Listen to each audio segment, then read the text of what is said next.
Hi Grizzlies, it's Saturday, and it's kind of crazy right now because I'm already supposed to be at someone's house preparing for a dance.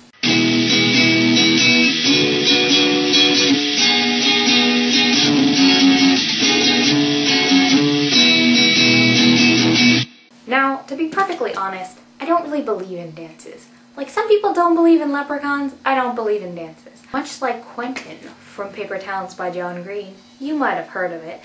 Nothing about going to a dance really appeals to me. But the thing is, my group of friends tends to go to these sort of things, and we sort of create our own fun. Speaking of Paper Towns, I love this book. If this book was slightly more anthropomorphic, I would marry it and have its babies. This is how much I love Paper Towns. The last sentence alone basically poems my existence. It's okay, Margot. They just don't understand our love. Okay, so now for this week's theme. I am so excited for this week's theme. I mean, I just love weird crossover pairings in general. Okay, I've had an amazing time hearing the other Grizzlies pairings, so here are mine. The first victim of my matchmaking was Edward Cullen, and he was pretty difficult to do. I mean, he's a very difficult character to approach in any capacity, I think. He's very unique. And then I remembered Georgia Lass. George Lass is a Grim Reaper from Seattle from the show Dead Like Me, and she's pretty much amazing. I mean, they're practically neighbors already. Seattle, Washington, it would just work out great. She's perpetually 18, he's perpetually 17. The thing is, she's very sarcastic and cynical. But ultimately, I think they'd bring out the best in each other. Like, George would help Edward be less broody and masochist. Edward would help George be less cynical. So I think that would work out well. Next was Emmett. I think Emmett and Tonks from Harry Potter would just have a ton of fun together. They're both kind-hearted and full of life and really fun. I just think they'd get on really well.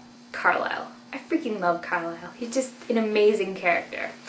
And I thought of one person who I think would be perfect for him, and that's a grown-up scout from To Kill a Mockingbird. To Kill a Mockingbird is pretty much my favorite book. I mean, in the world. I read this book and I cry every time. I just think they'd have fantastic conversations. They both have this huge capacity for empathy, just empathy for humanity. So I think in that way, they'd sort of be equals. Yeah, I just love to see them together. Jacob would be with Lyriel from the Old Kingdom trilogy. She's this badass, like abhorsen necromancer librarian. She's at home with the supernatural. She wouldn't bat an eyelash when it comes to werewolves. I think both of them had to grow up very quickly.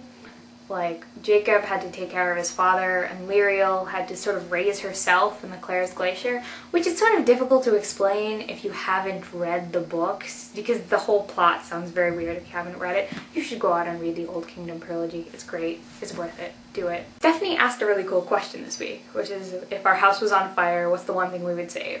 So if my family and my hedgehog, because my hedgehog is important, were outside safely and I really couldn't save my books, I'd definitely save my laptop. Little Jeremy Mars Lazarus, he's over there, I'm not just like pointing over there for the fun of it.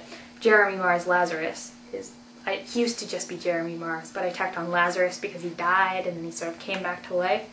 So there he is. It's sad how much my life revolves around that thing. My question is, what do you think of audiobooks? I know that personally, I like to read books first because I love the experience of reading a book for the first time. And if I like it, I'll probably get the audiobook later, usually from the library. Which is the thing about audiobooks. I like to have them on cassette tapes because when I'm listening to them on like a tape recorder, I like to speed up the sound when it comes to a stressful part so I can find out what's happening more quickly because I'm such a wuss when it comes to suspense. It's not even funny.